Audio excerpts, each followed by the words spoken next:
Hello, my friend. How are you? I hope you're having an outstanding day. This is Heather. This is the Back to Me podcast, and this is the Friday edition, which means I get to talk to an amazing human being about something that I find interesting and that I think you'll find interesting.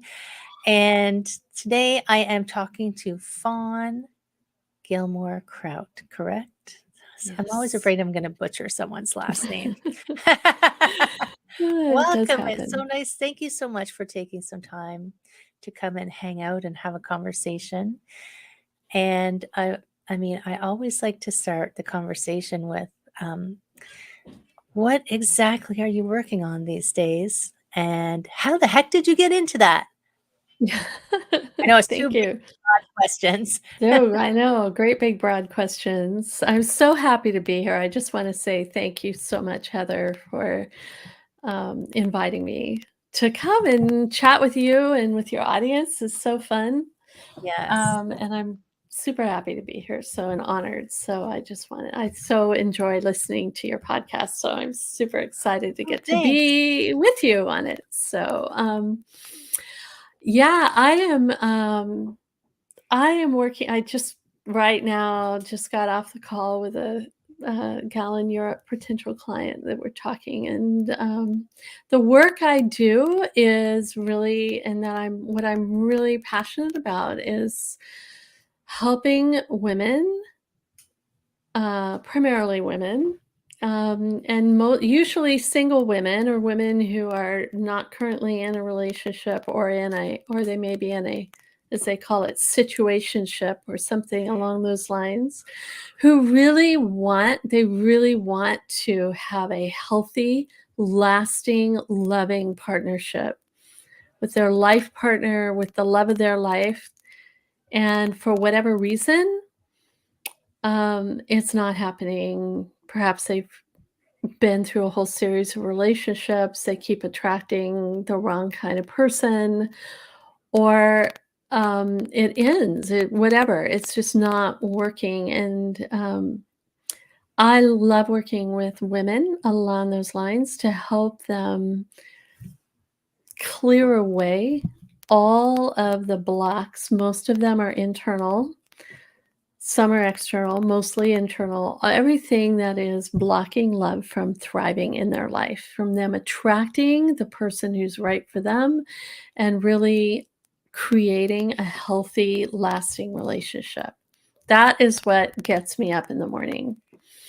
And it's so And valuable. I mean, I yeah. can just think of the number of people that I've known who, that the relationship they're in is not the healthiest place for them Mhm. to be, but you don't know how to help them, Mhm. right? Right. Right. And you can. I mean, when you're on the outside looking in, to someone else's relationship, they generally, unless They they ask for right. help, right? So, yeah, the women who come to me are ready. They're ready. They're like they've had it. They're done with the The repeating circling this, they around. say, repeating the same thing over and over again, expecting different results, and the different results, of course, never happen. And so when you finally reach this point, which is what, was what happened for me as well, you finally reach this point where you're like, yeah, something's got to shift here. And I'm realizing that it's probably me. Do you find that a lot of people realize that it's them when they come to you, or are they hoping for just some kind of formula of how to find the bachelor? That show, The Bachelor. Oh my gosh, Oh, that show drives me I crazy. can't watch it. I've I seen don't even maybe like 2 the commercials. episodes of it. I know, like, I can't even watch the please commercials. take this off the air, just on so many levels, unless it's like, no. But, um, yeah, I mean, I try to in all of my communications,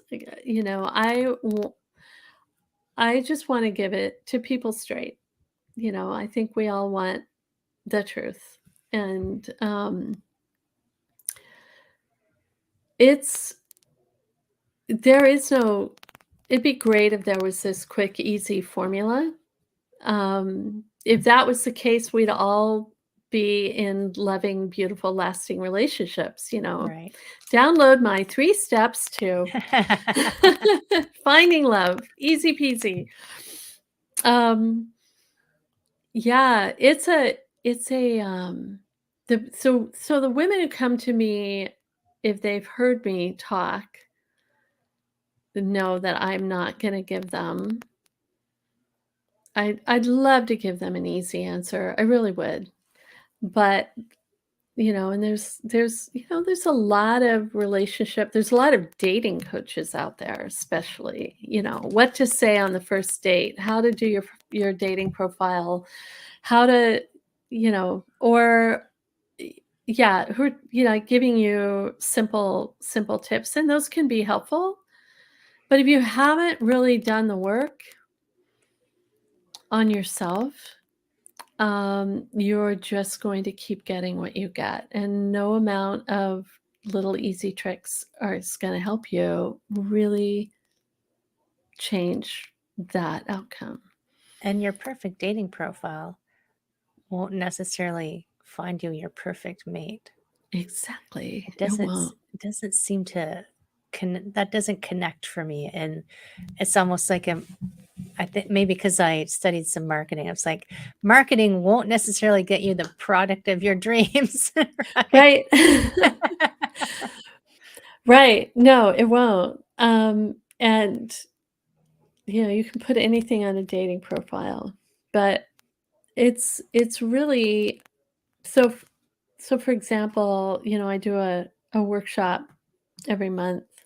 And I can tell you more about that later, but in this workshop, we ask us the women, we look at what is it that I really want in a partner, you know, and we have so much fun with that. You know, it's got to be all these great things, and like, you know, emotionally available, and he needs to be, you know, financially stable, and he needs to, of course, be handsome, and, you know, no baggage at all, and he needs to, Yeah, right? whatever. And, you know, and it's great. I mean, it's generally I find we all kind of want the same thing. It's not, I mean, it's universal and, Are we all you know, looking for Prince variation. Charming? Kind of, maybe, but then second part is we look at what have we been attracting? What has Oh, been showing up in my life? And that's another story. And that's when we get into people who are emotionally unavailable, or people who are, um, you know, financially unstable, or are abusive, or are unfaithful, or untruthful, or manipulative. Or we're not inviting anybody. Nobody's showing up. There's that as well. And and so if usually when we like get curious about that, we start to find a pattern. Like, wow, this keeps showing up again and again. You know, and you can trace that back very often to, wow, this is very similar to my upbringing, because we end up oh, repeating a lot of what we grew up with in some form or another. It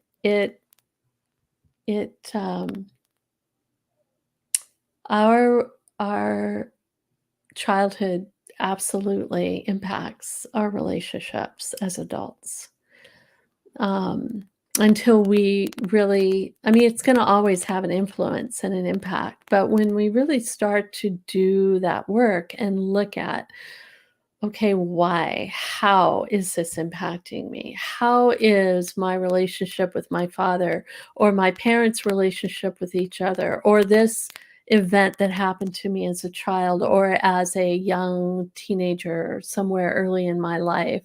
How is that manifesting my response, or the story I've made up about that? How is that manifesting in my life today?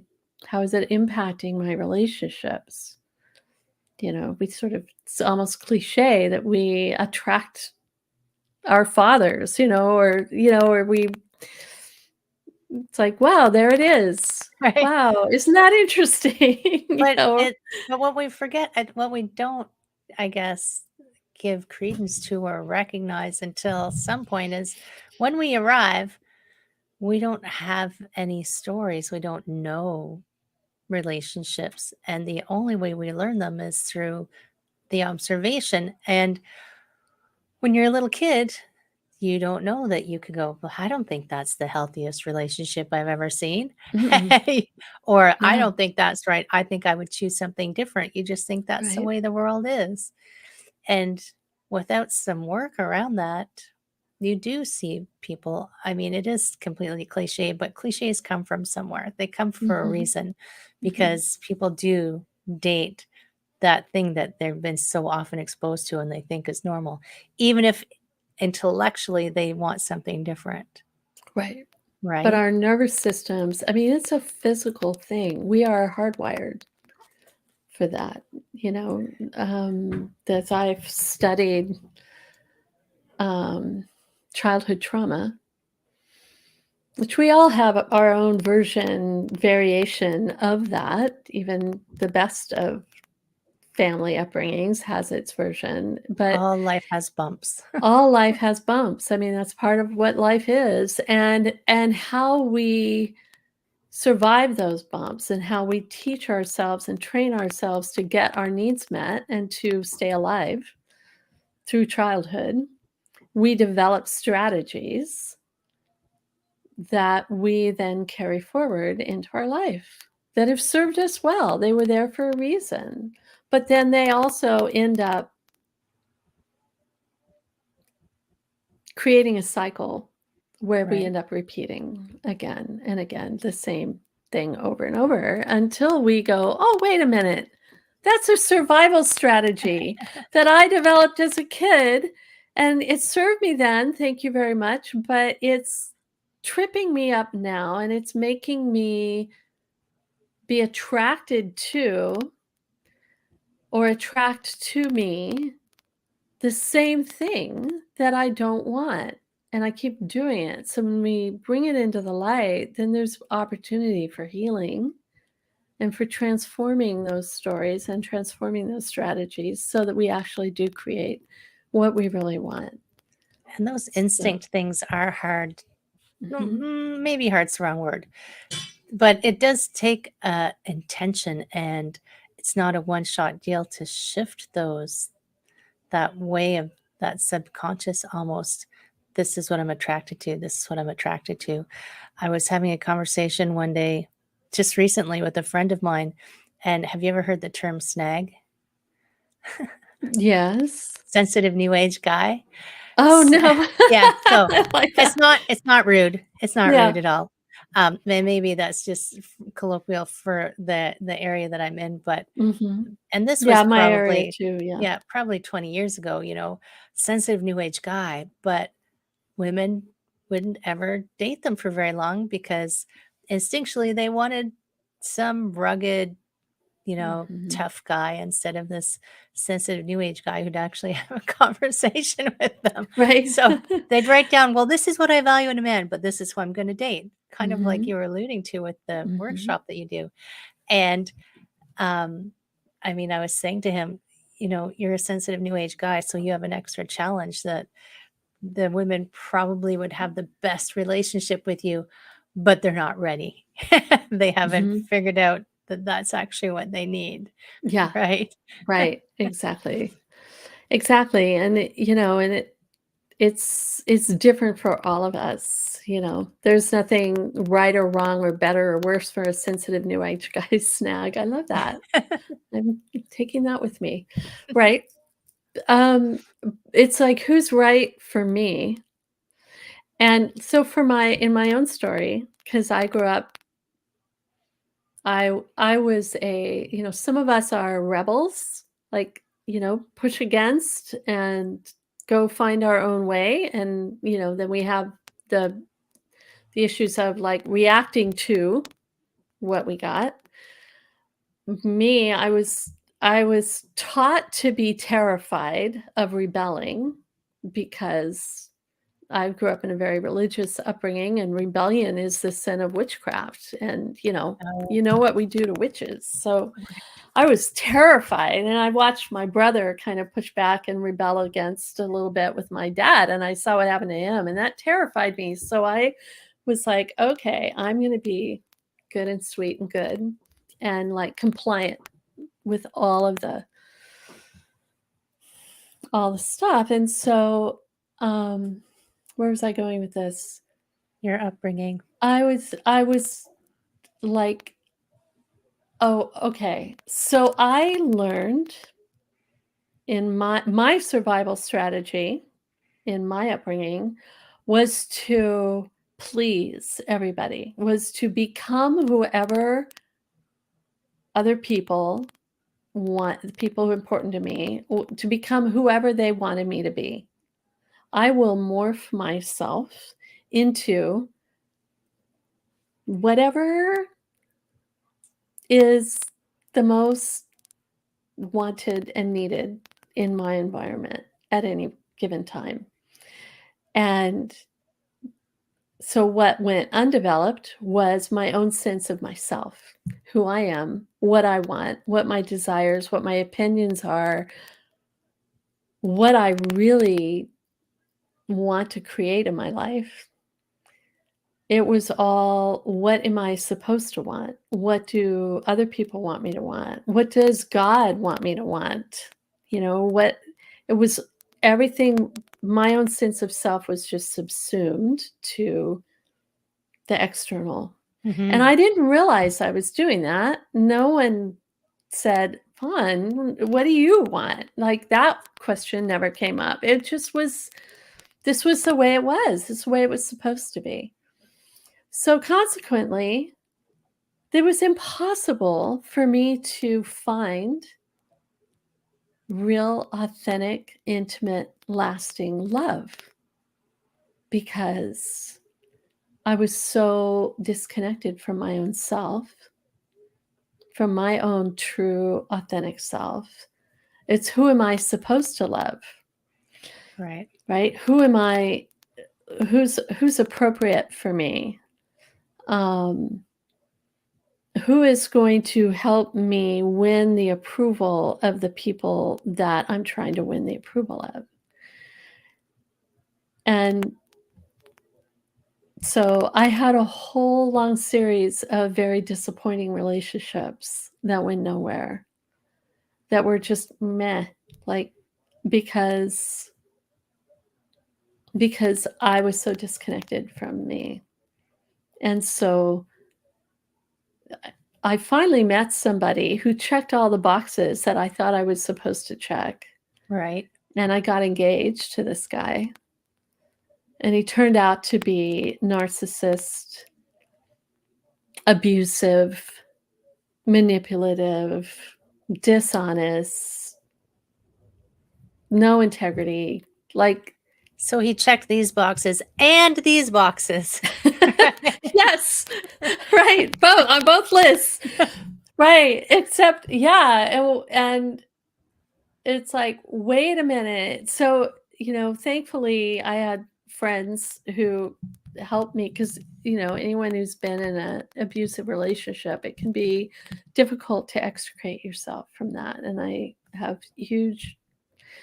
used to say, well, why don't they just leave?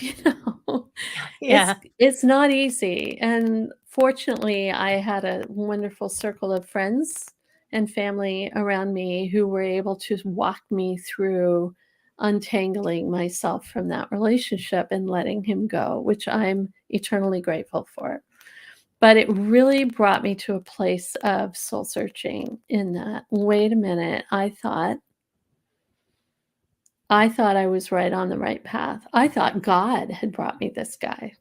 I Right. mean, so now I had to go, wow, maybe not. Maybe I misunderstood. Maybe I'm misunderstanding all of it. Like, I clearly missed the memo on relationships. And that's when I just started going into some deep soul searching, some deep questioning. and ultimately began working with a coach. And her first question to me, well, she asked a couple of big questions to me. But the first one that was so hard was, Fawn, what do you really want? And I couldn't answer it. I had no Right. idea how to answer that question. I It's was always, afraid of that question. yeah, it's always really interesting to me when you ask someone something like that and they don't have an answer. And I feel like they do have an answer, but because no one's ever asked them, it's like a foreign language, right? Yeah. They can't It's understand the question. right. What do you mean? What do I want? That's not, who cares what I want? What do you Right. want me to want? Yeah. What You tell am I me and I'll supposed tell to you. want? Yeah, tell me what I should want, right? It's like it's a terrifying question for a lot of us. And um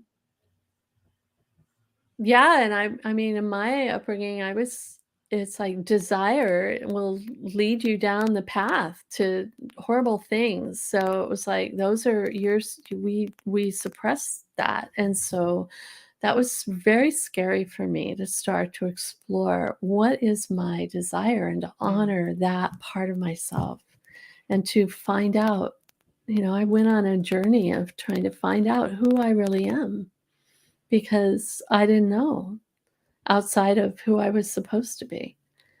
So it was a process. It took some time. It wasn't an overnight thing. I'm still on that journey. I don't know that we finished that journey because every time we wake up, we're not exactly the same as we were. Right. And we're informed by experience and Hmm. um as maybe you don't even know yet Right. well, you can never know what's next, but it's like what's around the corner and how will that impact me? I only know what I know right now, and Right. this right now is me. And Yeah. In this moment, right. In this moment, here's who I think I am. Right. Here's what I think I want and desire. Right. But when and you take all the external pieces out of it, then we're down to just our own core self, you and it's know. funny that Yeah. this doesn't usually happen to me that I think of because I don't watch rom-coms at all Mhm. or those kinds of movies. But you remember the movie The Runaway Bride? Oh, yes. Right. Where she didn't ever quite really get married, but it was almost like I feel like part of her knew that you don't even know what you want at this point, but you just Mm-mm. keep getting married or you keep saying yes and just going with it Right, and until then you panicking. until you That get was to that point, you're like, "Oh my god, what am I doing here?" right, and then break another heart. I mean, that was kind of my story a lot, in all of these relationships because it would get just so close and then I'd panic. Like, "No, I don't wanna do this," and then I'd pull back and, um, like, something deep within me knew. Like, when Right. you really get deeply honest with yourself, which sometimes, like, on being on the verge of getting married can, like, You're bring a staring wake up. down 40 years, right? Yes, exactly. You go, "Oh, hold on. Hold on a minute. Let me" all of a sudden, we know what we don't want. I mean, maybe sometimes that's where we start. I That's don't usually want where 40 I years start. with this person, Yeah. right? Got it. So, yeah.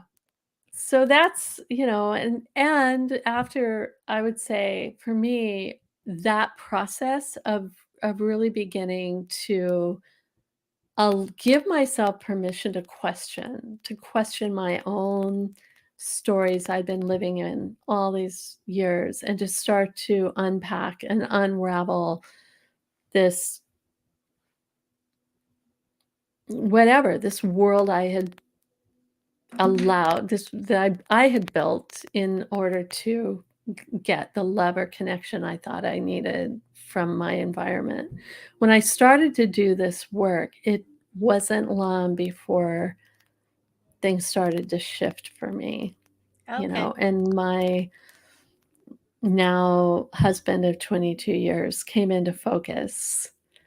And we had known each other for years and had dated off and on. He was in love with me, but I had kept him at arm's length because 40 years, and he didn't check all those boxes that I was supposed to check, you know. And so I just Were those your check boxes or someone else's they check were someone boxes? else's. That's the Right. thing. They were the appropriate check boxes. And so I had just written him off, except that I was very attracted to him. So I was in this push-pull with him, which was extremely uncomfortable, especially for him, because I would do that. I'd let him get so close, then I'd push him away. And we bless his dear precious heart. This went on for like 7 years. Wow. And I mean, I was in other relationships, and in that meantime, also, I even got engaged to this other guy. I went through that whole process and trauma and everything, and then I said no to everybody for a while after that because I realized I had to do my own work. So Right. he and I didn't speak for an entire year, Wow. and I had to do my work. I was like, all right, I either need to just like join a convent and Not that just that's a it's gonna bad be thing, but no, if it's your calling, that's great. I need to just be celibate, or I need to figure this out because I'm done with this cycle, repeating the same pattern over and over again. and And do you yeah, find that you have to be single to do that work? Like, can you find that space to do your thinking and do your uh, processing of everything while in a relationship? absolutely, you can. You can. And I do often work with women who are in relationships. And I'm still doing my own processing 22 years into our marriage.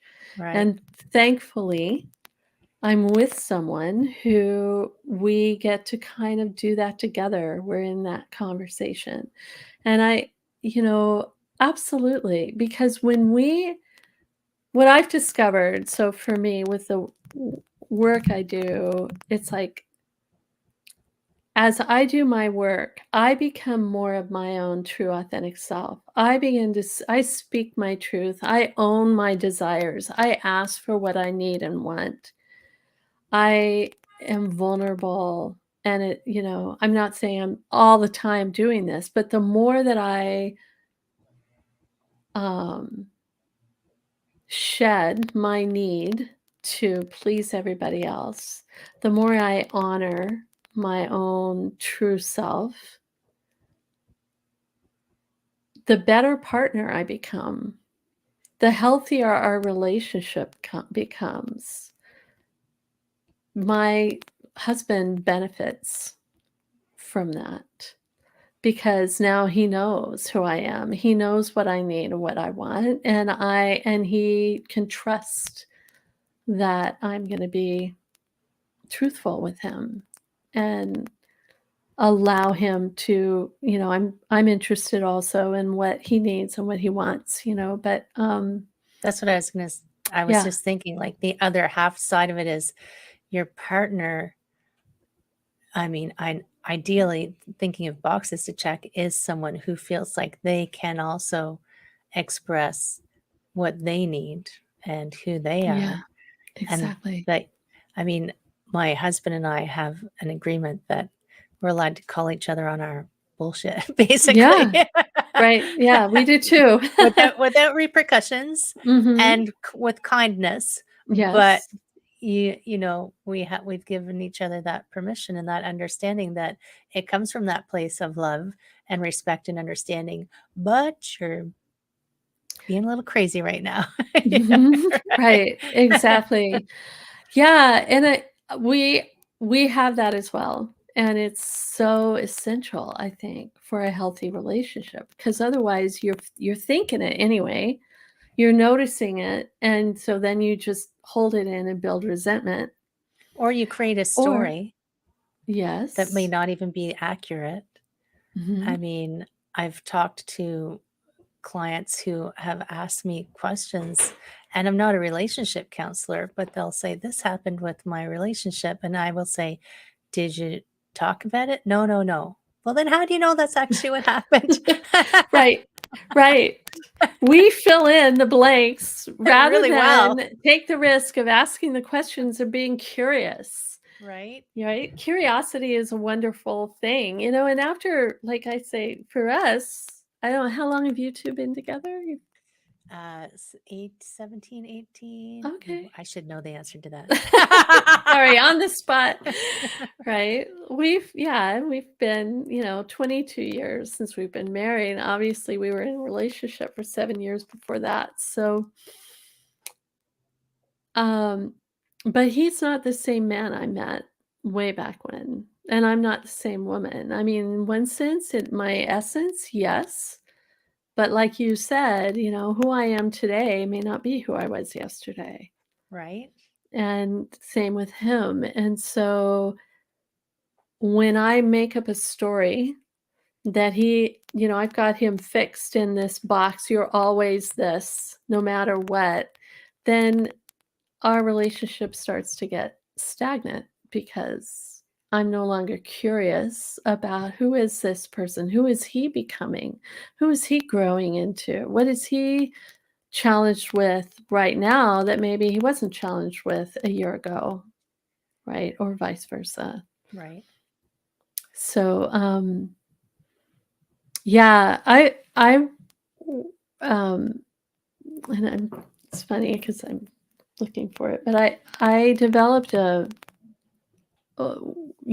so many of my clients have really been able to transform their relationships and really win in love, either in finding and establishing a solid life partnership and a healthy relationship, or transforming their existing relationship um, to make it stronger. And there were like 9 qualities that I saw that were really consistent with everybody, that they all shared, that either had all along or developed along the way, and of course, these are my clients, these are qualities that they developed. One is, of course, having understanding healthy boundaries, Right. right? And being able to establish them in a way that's loving and clear, that honors both ourselves and the other. Um, being clear, like we talked about, of what you want and what you need, and being able to communicate that. Um, being unashamed about wanting love and being willing to share it and be open about saying, I want a really amazing, powerful, beautiful love that lasts for life, and letting the world know And about that. I'm valuable enough to deserve that, Yes, right? I'm worthy of that, and, like, knowing that, knowing that I'm, like, doing that so that, because many of us, especially from our upbringing, deep down don't think, "That's for those other people, not for me. I'm not worthy of that." It's a deep inner story we have. So, transforming that story, not just with a platitude, but actually recognizing where it came from and transforming it so that we start to own our worth and our value, and then no longer wasting time in relationships with people who don't see our value, who don't value or respect us. So many women I've worked with have spent years of their life in relationships with people who literally did not value them, Right. right? And we do that because then the question is, well, why? Well, because deep down I agree with them. I think this is the best I deserve, Right. right? So this is where we settle. So transforming that relationship with ourselves then transforms all our other relationships. So, And it's so good when you can find that place with that person, because I joke with my husband, in soccer, the GOAT, the greatest of all time. yes. I tell him that he's the GOAT with an HOAT, greatest husband of all time. Oh, that's so Right. sweet. I love that. Yeah, he's my GOAT. He's your goat. Yes. Oh. Yeah, and yeah, it's awesome when you find that. And I can remember times in my life where I thought it was Disneyland, the thing. Like, that doesn't happen to actual people, right? Right. Or the people who look like they have that are faking. Right. Right. They're lying. They're They're lying. lying, Nobody's, oh, I know. There's so much cynicism. Nobody's happy in their relationship. There are no happy marriages. And right? right. But there are, Mm. my friends. There are. There Yes, are. there are. And you said you had 9 things. So, but is there a way for them to get segue those 9 Oh, I'm so things? glad you asked that. Yes. Yes, I have a PDF of those 9 qualities that I would be happy to send to your listeners for free. It's nice. It has a lovely little photo, Steve and me together, and has all 9 qualities on it. It's just a PDF that I would encourage everybody to print out, put it in some wonderful prominent place where you'll see it every day, and just check in, because it's not about, oh, well, I'm just never going to make it because I don't check all these boxes. No, it's a way of going, okay, how can I manifest this quality? Just choose one, just today, or just in this relationship I'm in right now. How can I show up in this way? Just simple. So I'd be happy to send that to your audience. I'll give you the link but you can also go to my website, which is, what's that? Where's the link? That's me saying that it's in the Whichever it show is. notes. It's in the show In the notes show notes. But somewhere. you can go to my website. It's viragolove.com is my website. And And you can I want get it I there. want you to tell everybody what Virago is, because I thought that was great. So virago is the ancient word for, it's the feminine of warrior. So I was looking for, because my clients are warriors. They're courageous. It is a courageous work to take yourself on and take your relationships on and be willing to let go of the things we cling to that are keeping us in that secure little box of what we have. So it takes a warrior spirit, but it's a feminine. It's a feminine work. And so I did some sleuthing about the feminine word for warrior, and it's virago. It was often used as a pejorative toward women because, surprise, surprise, because it's a word used for women who speak up, who speak their truth, who ask for what they want and need, who perhaps take leadership and upset the status quo, especially a Imagine that. patriarchal status quo. So Joan of Arc was considered a virago, and she was loved by some and hated by many, right? Because she took a stand as a woman, following her own core values Right. and being true to excuse me. It's all right. It's a lot of talking, I know. I know, I'm so sorry. That's okay. It's real life.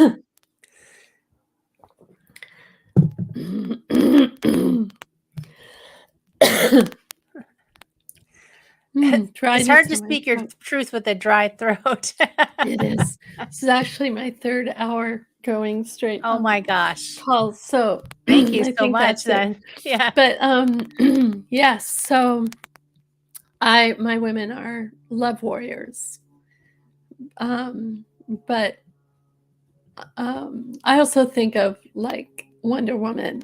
If you saw the movie, I love her because she's fierce and she's powerful and she knows who she is. And she's also very feminine and vulnerable at the same time. Right. I'm not crying, it's my throat. It's okay. It's okay. And I think about so, female warriors and because I also am a fitness person. There's a woman who I watch a lot of her training videos, and every now and then she will throw out a, "What are we doing today? We're crushing the patriarchy." Yes. Right. I was like, "Okay, all I'm doing is lifting a few weights, but for sure I'll crush the patriarchy Let's just today." do it. Right. Yeah, and I'll just say real quickly, is that I am not about sometimes people hear that and it can feel very threatening, or like it's angry or whatever. I'm about restoring balance. And I think the best thing that this world could use right now is women who step into their true, authentic, healthy, feminine power, which is